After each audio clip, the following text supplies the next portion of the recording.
Hello friends, welcome to our next video. इस video में हम लोग हमारा यील्ड मेथड कवर करने जा रहे हैं। वैल्यूएशन ऑफ शेयर का मेथड्स गाइस बहुत इंपॉर्टेंट है, बहुत बार एग्जाम में आते हैं ये chapters. Only theory based important है, शॉर्ट क्वेश्चन में सम में आ सकते हैं, प्रैक्टिकल्स आपको अदरवाइज़ अगर आप एक्सपेक्ट कर रहे हो कि प्रैक्टिकल क्वेश्चंस आपको लॉन्ग में आने वाले हैं तो बिल्कुल भी ऐसा नहीं होने वाला है। लॉन्ग में आपको इस चैप्टर में से थ्योरी ही आएगी, तो प्लीज़ उसके लिए भी प्रिपेयर रहिए। ये ना करिए कि हमको प्रैक्टिकल ही करने हैं। थ्योरी इसकी बहुत इजी है, सिंपल, जैसे आप प्रैक्टिकल कर रहे हो उसी पे बेस है। तो अगर आपने प्रैक्टिकल किए हैं तो भाई थ्योरी करने में क्या जाता है, एग्ज़ाम में कोई पता नहीं होता सम कहाँ से आता है। तो करते हैं इसकी थ्योरी। यील्ड मेथड आपका आज का टॉपिक है, तो स्टार्ट करते हैं। हमारा आज का टॉपिक बहुत ही ईजी होने वाला है ये आपके लिए इस वीडियो को देखने के बाद। इससे पहले तो आप बोलोगे जी टफ़ है टफ़ है टफ़ है, बट कुछ टफ़ नहीं है, एवरीथिंग इज़ पॉसिबल। तो देखिए यहाँ पे यील्ड मेथड है रिलेटेड टू फ्यूचर अजम्पशन। कैसे फ्यूचर अजम्पशन से रिलेटेड कैसे है, अब आपको देखो yield method is related to future. ठीक है, आप ना एक कंपनी में जैसे इन्वेस्ट कर रहे हो सम मनी, तो आप उस कंपनी में जब इन्वेस्ट कर रहे हो तो आप क्या उस कंपनी से एक्सपेक्ट करते हो। आप उस कंपनी में इन्वेस्ट करने से पहले उस कंपनी से क्या एक्सपेक्ट करोगे, यही एक्सपेक्ट देखोगे, चेक करोगे कि वो कंपनी फ्यूचर में मुझे मेरी इन्वेस्टमेंट के बदले में कितना प्रॉफिट, कितनी अर्निंग प्रोवाइड करेगी, कितना डिविडेंड प्रोवाइड करेगी, है ना। ये सारी चीज़ें आप चेक करोगे ना इन्वेस्ट करने से पहले, कि ऐसे इन्वेस्ट कर दोगे जहाँ दिल करेगा, ऑब्वियस आप चेक करोगे। So that's why this method is related to future assumptions. हम फ्यूचर के बारे में कुछ अजम्पशंस लेते हैं कि हाँ ये कंपनी मुझे फ्यूचर में प्रॉफिट दे सकती है तो मैं इसमें इन्वेस्ट कर सकता हूँ। ठीक है, तो इसमें हमारे 3 मेथड्स कवर अप होते हैं, rate of earning, rate of dividend and last one is capitalisation of profit. Capitalisation of profit is related to our first chapter जो हमने इससे पहले किया था, valuation of goodwill. I think आपको उसमें अच्छे से क्लैरिटी थी कि कैसे करना था, फिर भी हम इसमें आपको प्रॉपरली एक्सप्लेन करेंगे। बाकी जो ये 2 मेथड्स हैं दिखने में बहुत डरावने हैं बट बहुत ही सिमिलर हैं दोनों मेथड्स, कुछ डरने वाली बात नहीं है। This method is related to earning and this method is related to dividend, बस only name changes. Formula ditto है दोनों का, कुछ भी डरने वाली बात नहीं है। फॉर्मूलाज में बेसिकली बच्चे कंफ्यूज हैं, इसके फॉर्मूलाज भाई याद नहीं होते। तो अब देखो rate of dividend, first rate हमें फाइंड आउट क्या करना होता है। इससे पहले वाली वीडियो में मैंने आपको asset net asset basis method करवाया था, फाउंड हमने उसमें भी लास्ट में क्या किया था, वैल्यू ऑफ शेयर्स। आपको इसमें भी value of shares he find out करने हैं, बस एक आधा फॉर्मूला इंक्लूड होएगा, वो आपको बहुत ईजिली लर्न होने वाला है, बहुत ईजी फॉर्मूलाज है। देखो रेट ऑफ डिविडेंड, ठीक है जी, पहले आपको value of shares find out करने के लिए फॉर्मूला क्या है, expected rate of dividend divided by normal rate of dividend multiply जो आपकी पेड अप वैल्यू होगी, जितने शेयर्स की आपको पेड अप रिसीव हुई है। ठीक है, कुछ जैसे आपको टोटल 10 रुपीज़ थे बट आपको 8 पेड अप हुए हैं, तो आपने 8 पेड अप लेके चलनी है। ठीक है, एक्सपेक्टेड रेट ऑफ डिविडेंड, बस यहाँ पे डिविडेंड है, यहाँ पे अर्निंग है, फॉर्मूला डिट्टो है, चेक कर लो। Expected rate of dividend, expected rate of earning, normal rate of dividend, normal rate of earning, यहाँ पे paid up value of shares, यहाँ पे भी paid up value of shares, कुछ भी अलग नहीं था। डिट्टो कॉपी फॉर्मूलाज आपको स्किन में याद हो जाएंगे। अब most of the sums, most क्या, किसी भी सम में आपको एक्सपेक्टेड रेट ऑफ डिविडेंड नहीं प्रोवाइड किया जाएगा, नॉर्मल रेट और पेड अप वैल्यू आपको वहीं पे प्रोवाइड की जाएगी, बट एक्सपेक्टेड रेट में कुछ झोल कर दिया इन्होंने, ये हमें सम्स में कभी भी प्रोवाइड नहीं किया गया। मैंने इससे पहले आपको प्रॉब्लम्स करवा दी हुई हैं, बट ये वीडियोस आपको उसके ऊपर मिल रही हैं, तो आपके लिए मेरी प्रॉब्लम्स इसके बाद आएंगी जो मैंने आपको करवाई हैं। बट मैं आपको सजेशन है कि प्रैक्टिकल प्रॉब्लम ज़रूर कंसीडर करिएगा इसकी, उससे आपकी थ्योरी में बेस बहुत मजबूत हो जाएगा। आप खुद से भी कुछ लाइंस अटैच कर सकते हो क्योंकि आपको प्रैक्टिकल्स आते हैं। ठीक है, मैं डिट्टो नहीं बोलती, जो मैं कराती हूँ वही लिखो, बट आपको अगर मेथड पता है तो आप कुछ भी लिखोगे वो सही जाएगा, बट आपको उसके बारे में कुछ नॉलेज नहीं है तो आप गप्पे मारोगे फिर वो गलत हो जाएगा। ठीक है, ये फॉर्मूला आई थिंक अब आपको क्लियर है। एक्सपेक्टेड रेट कैसे निकालना है, both of side, both of side आपको expected rate of dividend and earning नहीं प्रोवाइड किया गया, तो expected rate of dividend and expected rate of earning का फॉर्मूला क्या है, जो आपको प्रॉफिट अवेलेबल होएगा हमारा इक्विटी शेयर होल्डर से, वो divided by paid up equity share capital, जितनी हमें पेड अप हुई है। ये नहीं 50,000 शेयर्स हैं, 10 रुपीज़ मतलब ईच है, बट हमें पेड कितने हो रहे हैं 8 रुपीज़। तो दैट मीन्स उस शेयर्स की वैल्यू को 8 से मल्टीप्लाई करके लेनी है आपको, यहाँ पे पेड अप वैल्यू लेनी है, ठीक है। जो पेड अप नहीं हुई ये नहीं अपने टोटल वैल्यू ले लेनी है। मल्टीप्लाई बाय 100 क्यों लिया, बिकॉज हम रेट फाइंड आउट कर रहे हैं, ठीक है। तो जो आपकी नीचे वैल्यू होएगी हम paid up value find out कर रहे हैं, रेट फाइंड आउट कर रहे हैं, परसेंटेज में वैल्यू आएगी हमारी, ठीक है जी। उसके बाद इधर भी सेम है, देख लो मैच कर लो। Profit available for shareholders divided by paid up value of equity share capital multiply by 100, both formulas are similar. Two methods I think आपको क्लियर है प्रॉपरली। आप मेथड फॉर्मूलाज को नोट डाउन कर सकते हो अगर आप करना चाहो, बहुत ही ईजी होने वाले हैं फॉर्मूलाज। थर्ड मेथड कौन सा था हमारा, कैपिटलाइजेशन ऑफ प्रॉफिट। ये भी भाई जादू की जप्पी है, 1 मिनट में आ जाएगी। फाइंड आउट आपको इसमें भी करने हैं वैल्यू ऑफ शेयर्स। इसका फॉर्मूला क्या है, कैपिटलाइज वैल्यू ऑफ प्रॉफिट, जो आपकी कैपिटलाइज वैल्यू होएगी प्रॉफिट की वो divided by number of equity share, similar to net asset method.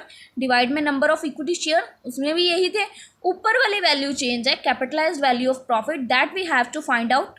Capitalise value of profit ये कैसे फाइंड आउट होएगी, profit available for equity share holder, same इसके upper वाली साइड, बट डिवाइड में ये नहीं आएगा, सॉरी, बट डिवाइड में ये आएगा normal rate of return multiply by 100, ठीक है जी। जो आपको नॉर्मल रेट ऑफ रिटर्न होएगा वो मल्टीप्लाई बाय 100 करके आपकी आ जाएगी कैपिटलाइज वैल्यू ऑफ प्रॉफिट। तो दैट्स ऊपर रख के अब divide by number of equity shares, we have to find out our capitalisation of profit. I hope आपको फॉर्मूलाज अच्छे से क्लियर है। अब बढ़ते हैं हम लोग इसके मैथड की तरफ। बहुत ही सिंपल सा और ईजी मैथड है। In this first I have covered the capitalised related, जो हमारा सेकंड वाला मेथड है कैपिटलाइजेशन ऑफ प्रॉफिट, उस मेथड को किया है। That is related to our income based, इसको हम यील्ड मेथड भी बोलते हैं क्योंकि इसी के अंदर सब मेथड आता है। तो ये मेथड में आपको फॉर्मूला तो मैंने बता ही दिया, जो मैंने यहाँ पे लिख भी रखा है कैपिटलाइज का फॉर्मूला। आई थिंक आपको अच्छे से क्लियर है कि कैसे आया फॉर्मूला, ठीक है। थोड़ी सी इसकी थ्योरी लिख रखी है, अगर आप चाहो तो कर सकते हो, कोई डाउट वाली बात नहीं है। This approach is used when the valuation is done for a small number of shares। ये अप्रोच कब यूज़ करते हैं हम, जब हमारी जो वैल्यूएशन है वो स्मॉल नंबर ऑफ शेयर्स के लिए है।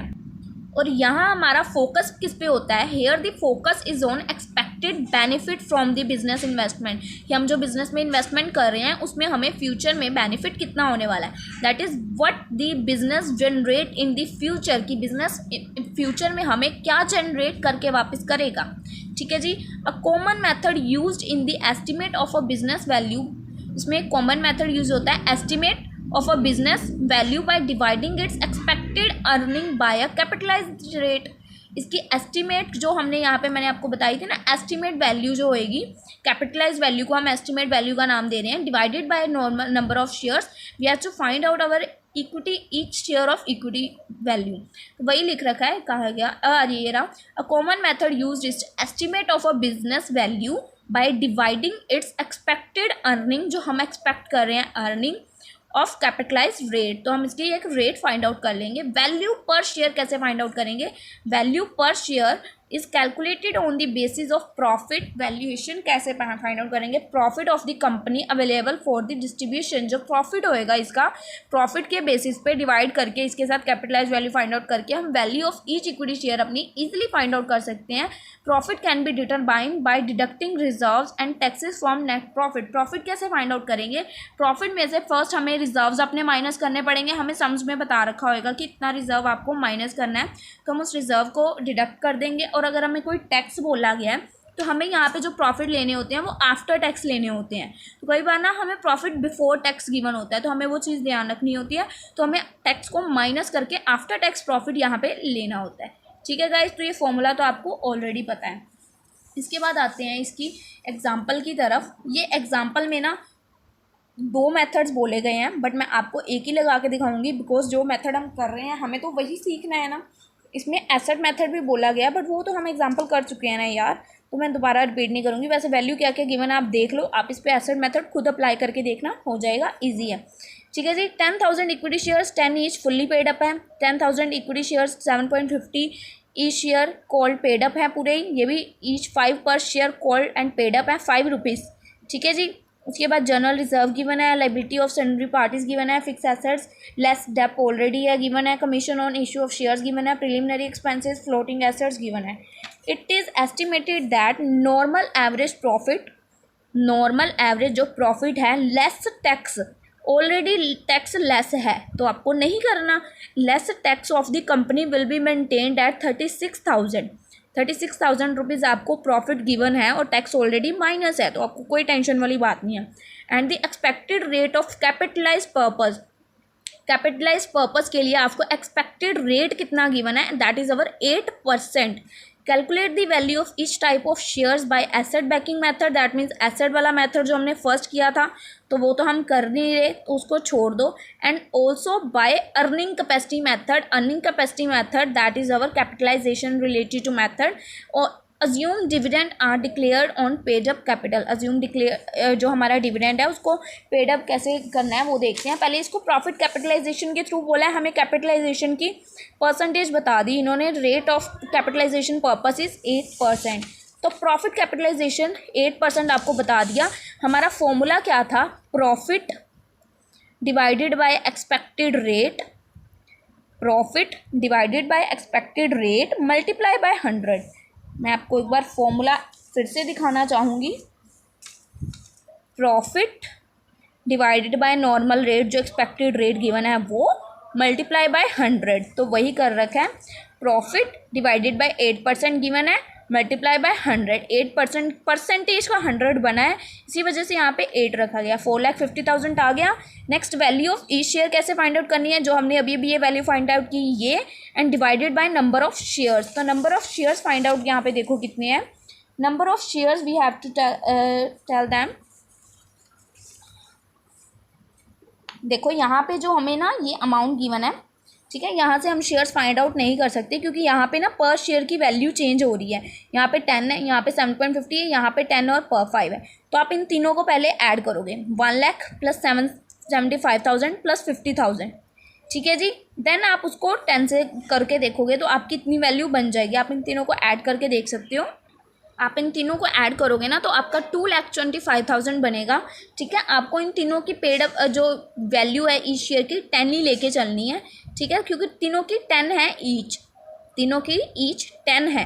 बट आगे जो हमें रिसीव हुई उसके अकॉर्डिंग हमने ये अमाउंट गिवन है ना, तो तीनों को डिवाइडेड बाय 10 कर दोगे आप ऐड करने के बाद, तो आपकी इतनी आ जाएगी। 2,25,000 आया था, तो डिवाइड बाय किया तो 22,500 आ गया।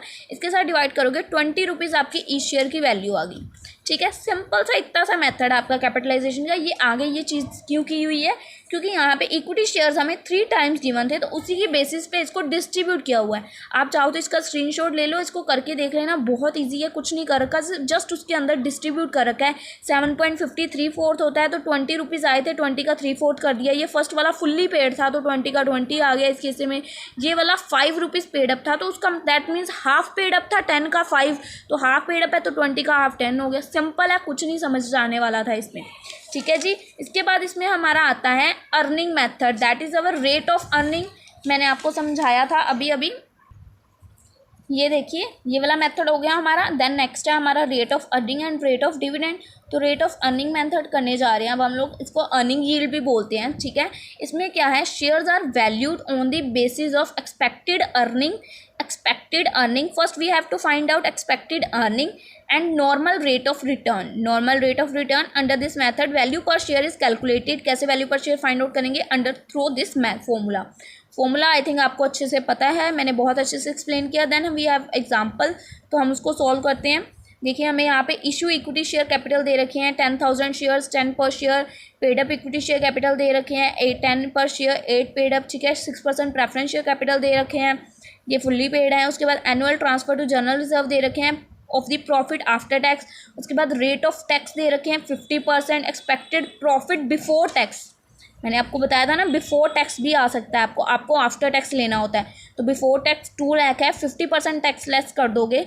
उसके बाद नॉर्मल रेट ऑफ रिटर्न दे रखी है आपको 20%। देखो annual transfer to general reserve of the profit after tax. First आपको इसमें से टैक्स माइनस करना है, देन आपके पास प्रॉफिट कौन सा आ गया, प्रॉफिट आफ्टर टैक्स। तो प्रॉफिट आफ्टर टैक्स में से आपको 20% जनरल रिजर्व भी माइनस करना है। मैंने आपको बताया था reserve and tax both are deducted from the profit. Then we have to find out the our original profit, तो उसको हम फाइंड आउट कर लेंगे। तो फ्रेंड्स हमारे पास ये एग्जांपल है, ठीक है, हमने प्रॉपरली इसको रीड कर लिया और हम मेथड कौन सा कर रहे हैं, हमारा रेट ऑफ अर्निंग मेथड। तो इस मेथड में this method is related to yield method, और इस मेथड में हम लोग क्या करते हैं, इस मेथड को हम किससे स्टार्ट करते हैं, हमारे प्रॉफिट से, ठीक है जी। तो हमारे पास यहाँ पे एक्सपेक्टेड प्रॉफिट गिवन है बिफोर टैक्स 2 लाख रुपीज़, और ये जो हमारा रिजर्व है ये आफ्टर प्रॉफिट जब फाइंड आउट हो जाएगा तो उसमें से हमने लेस करना है। बिफोर प्रॉफिट से हमारे पास है 2 लाख रुपीज़, तो इसमें से आप रेट ऑफ टैक्स 50% लेस कर दोगे तो आपके पास प्रॉफिट आफ्टर टैक्स आ जाएगा। तो उसमें से आपको जनरल रिजर्व 20% लेस करना है। देखिए मैंने आपको दिखा दूँ, एक्सपेक्टेड प्रॉफिट 2 लाख का लेस कर दिया, टैक्स आ गया 50%, तो प्रॉफिट आफ्टर टैक्स आ गया। Then 20% reserve we have to minus, तो वो हमने कर दिया। उसके बाद हमें लेस क्या करना है, जब हम हमारा एसेट मेथड लगाते हैं तो उसमें हम लोग हमारा वो लेस कर जब हम हमारा एसेट मेथड लगाते हैं तो उसमें हम प्रेफरेंस शेयर माइनस करते हैं, ठीक है जी। तो ये लगा रहे हैं हम हमारा प्रॉफिट मेथड, तो इसमें हमें अगर प्रेफरेंस शेयर से कोई इंटरेस्ट रिसीव हो रहा है तो we have to deduct that. तो प्रेफरेंस शेयर के साथ 6% लिख रखा है, दैट मीन्स प्रेफरेंस शेयर पे हमें इंटरेस्ट रिसीव हो रहा है। 1 लाख मल्टीप्लाई 10, ठीक है जी, 10 लाख रुपीज़, तो 10 लाख के ऊपर 6% आप लगाओगे तो दैट हमें आ जाएगा हमारा प्रेफरेंस डिविडेंड, इसको हम डिविडेंड बोलेंगे जो हम लेस करेंगे। तो हमारे पास टोटल प्रॉफिट जो है अवेलेबल वो बच गया इतना 20,000 रुपीज़ का। अब हमने सिंपली इसको इस फॉर्मूला में पुट कर देना है एक्सपेक्टेड रेट ऑफ अर्निंग निकालने के लिए। Profit after tax we have find that, हमने profit after tax find out कर लिया। Equity share paid up value अभी हम देखेंगे, पहले हमने प्रॉफिट फाइंड आउट कर लिया, प्रॉफिट 20,000। अब इक्विटी शेयर्स की आपको वैल्यू लेनी है बट पेड अप 6। आप देखो इक्विटी शेयर कहाँ पे हैं आपके, ये रे paid up equity share capital 10,000 share है, 10 पर शेयर है बट 8 पेड अप है। 10,000 को 10 से नहीं, 10,000 को 8 से मल्टीप्लाई करके लेना है आपने, मतलब दैट मीन्स 80,000। तो 80,000 के साथ आप डिवाइड कर दोगे, मल्टीप्लाई बाय 100, 25% आ गया, ठीक है जी। नेक्स्ट हमें क्या फाइंड आउट करना है, वैल्यू पर इक्विटी शेयर। वैल्यू पर इक्विटी शेयर कैसे निकालोगे, एक्सपेक्टेड रेट जो हमने अभी भी फाइंड आउट किया, normal rate of return that is अवर 20%, और multiply paid up. Paid up कितनी थी, 8 रुपीज़ पेड अप, तो 8 रुपीज़ पेड अप, तो हमें वैल्यू फाइंड आउट होगी हमारी वैल्यू पर इक्विटी शेयर। आई होप आपको ये अर्निंग मेथड प्रॉपरली एक्सप्लेन्ड है। देन नेक्स्ट है हमारा dividend yield method. Dividend yield method that is our rate of dividend method, ठीक है जी। Under this method shares are valued on the basis of expected dividend, same वही है, उसमें expected earning था, यहाँ पे एक्सपेक्टेड, सेम एक्सप्लेनेशन लिखी हुई है, expected dividend and the normal rate of return. इसका भी एक फॉर्मूला लिख रखा है, सेम उसी के जैसा फॉर्मूला लिख रखा है।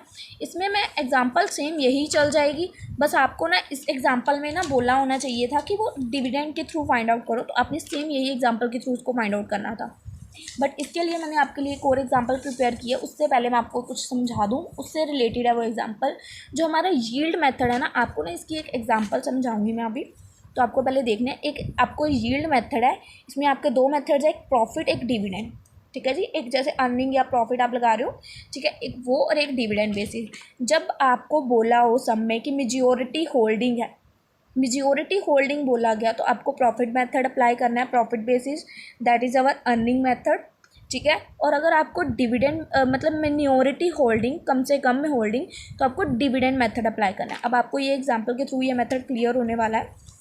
तो देखिए, from the following data given below calculate the value of shares by following yield method, ठीक है। First, if only few shares are to be sold, few shares are to be sold, minority shares are to be sold, if majority shares are to be sold, तो majority that is this method, majority है तो आपको profit method apply करना है, profit method, और only few shares तो we have to find out with dividend method। तो first method कौन सा है, only few shares, that means we have to apply a dividend method, ठीक है। पहले information के बेस पे जाते हैं। शेयर कैपिटल गिवन है 1 lakh shares 10 per share, profit given है हमें प्रॉफिट, और प्रॉफिट के बेस पे हमें डिविडेंड गिवन है, तो बहुत ईजिली फाइंड आउट हो जाएगा। जैसे हम प्रॉफिट का फाइंड आउट करते हैं, इसमें सीधा हमारा डिविडेंड निकल आएगा। देखिए कैसे, ओनली फ्यू शेयर्स। देखिए पहले हम क्या करते होते हैं, सिंपली मैंने आपको क्या बताया, एक को आपको प्रॉफिट बेस पे सॉल्व करना है, एक को आपको डिविडेंड बेस पे सॉल्व करना है। तो फर्स्ट हम डिविडेंड बेस पे सॉल्व कर रहे हैं, तो आपको क्या करना है, सिंपली तीनों को ऐड करके डिवाइड बाय 3 कर देना है, एवरेज निकालना है जैसे हम प्रॉफिट का करते हैं, ठीक है। देखिए एवरेज डिविडेंड निकला है, आपका रेट ऑफ डिविडेंड निकला है 15%। सीधा आपने सेकंड फॉर्मूला लगा देना है, वैल्यू ई शेयर कैसे निकालते हैं, expected rate divided by normal rate multiply paid up. तो एक्सपेक्टेड रेट निकला है 15, आपको नॉर्मल रेट गिवन था 12, तो मल्टीप्लाई बाय पेड अप कितनी है, पेड अप देख लो आप यारा, ₹10 पर शेयर, तो पेड अप आ गई 10, तो 12.50 आ गया सिंपली आपका through dividend. This method is related to dividend, but इसको आप उस मेथड से लिंक मत कर देना। ये वाला भी थोड़ा सा जो डिफरेंट था हमने अभी अभी जो किया, तो मिक्सअप मत कर, इस मेथड को उसके साथ मिक्सअप मत करना। ये मेथड की एग्जांपल आप इसी को कंसीडर कर सकते हो, बस इसमें आपको यहाँ पे profit available for dividend consider करना पड़ेगा, ठीक है। तो मिक्सअप मत करना, थोड़ा सा अलग है ये कंसेप्ट, इसलिए समझाया क्योंकि ये एग्जांपल बोर्ड एग्जाम में आ रखी है, सेम यही एग्जाम्पल आ रखी है, तभी आपको समझाई। मेजॉरिटी और मिनॉरिटी का भी आपको डिफरेंस पता होना चाहिए इसमें, ठीक है। उसमें आपको ये निकाल लिया, अब आपने ओनली फ्यू शेयर्स। सेकंड क्या बोल रखा है, if majority shares are to be sold, then majority means profit, तो प्रॉफिट को लेके चलना है, तीनों को ऐड करके डिवाइड बाय आपको कर देना है 3। देखिए तीनों को ऐड करके डिवाइड बाय 3 कर दिया, 2,70,000। देन एक्सपेक्टेड रेट, इसमें आप पहले फाइंड आउट करोगे।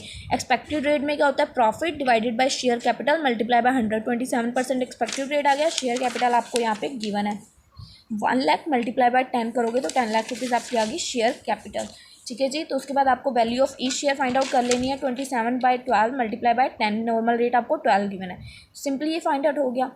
उसके बाद है हमारी फेयर वैल्यू। फेयर वैल्यू वैसे तो आपको पता ही है, फिर भी एक बार देख लो। There are some accountants who do not prefer to use intrinsic value और यील्ड वैल्यू। यहाँ बहुत सारे अकाउंटेंट्स ऐसे हैं जो इसको मेथड को यूज़ करने की परमिशन नहीं देते हैं, क्योंकि करेक्ट वैल्यू फाइंड आउट हो जाती है इसके थ्रू शेयर्स की, तो वो नहीं प्रेफर करते हैं। They however prescribe the fair value method which is mean intrinsic value and yield value method, and same provides a better indication about the value of shares than the earlier two methods। जो earlier two methods से उनसे better provide info करता है, but depend किसके ऊपर होता है, earlier methods के ऊपर ही डिपेंड है। इसकी मैं आपको एग्जांपल नहीं करवाऊंगी, जो मैंने आपको एसेट की एग्जांपल करवाई है वो, और जो मैंने आपको यील्ड की एग्जांपल करवाई है वो, बोथ एग्जांपल्स के जो आंसर्स है ना उनको आपको करना है ऐड। देखिए intrinsic asset value plus yield value divided by 2, that is our fair value answer. कुछ करने वाला नहीं है, इसी वजह से इसकी एग्जांपल नहीं करवा रही हूँ। बहुत सिंपल मेथड है, आपको कुछ इसमें एफर्ट्स करने की ज़रूरत नहीं है, जस्ट आपको इसी वजह से समझाए। आप इसमें कोई भी एग्जांपल अज्यूम कर सकते हो। फर्स्ट उसमें आप एसेट मेथड फाइंड आउट करो, बड़ी सारी एग्जांपल बन जाएगी। First asset method find out करो, then yield method find out करो, देन उन दोनों को ऐड करके डिवाइड बाय 2 करके फेयर वैल्यू फाइंड आउट कर दो।